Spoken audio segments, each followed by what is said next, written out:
My job as an artist is to inspire. If I'm not doing that, I didn't show up to work.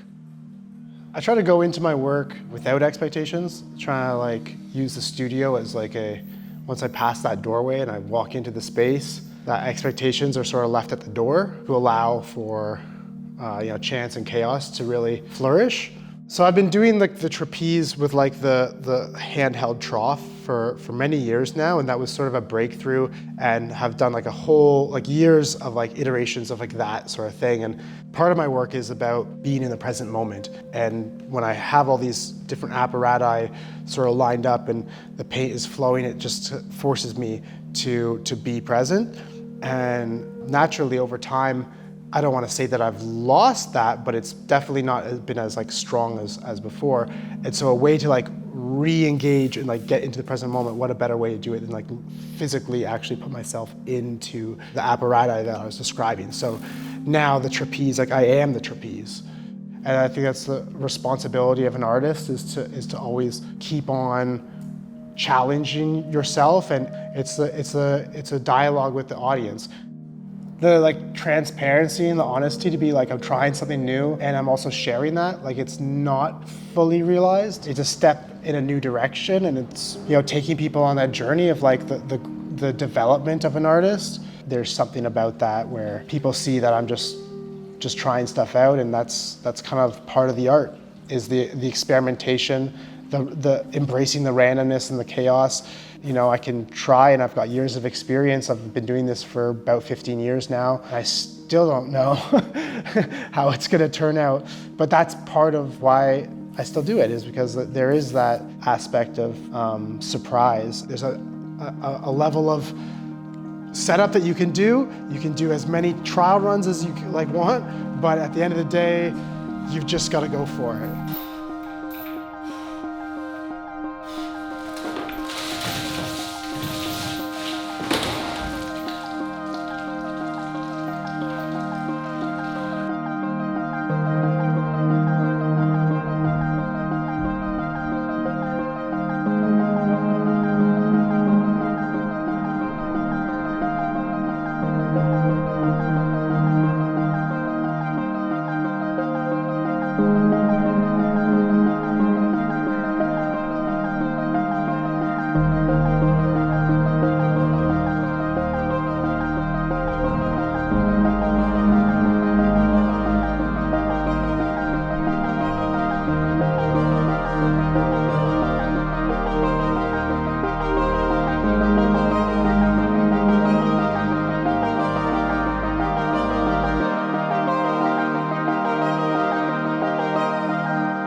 My hope is that with an abstract work, especially a large scale like this, you are the figure within the work.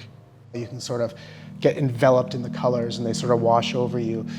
People can interpret it however which way they do. And I don't want to prescribe a meaning too much, and that's why the works are titled in the way that they're titled as well. Like it's called Torque. It's in relationship to how it was created, but it doesn't tell you what you're looking at.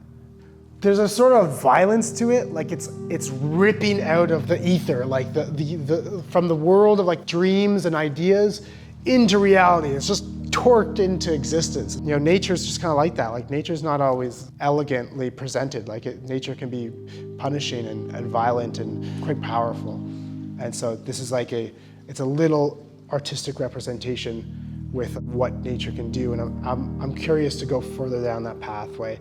The performance of it itself is a big part of the art. Yes, there's the results, and I'm actually quite pleased with the results, but it's more of like a snapshot of a happening. And if I could prescribe or recommend or hope for any emotion to arise from the experience, I would hope that one would feel inspired.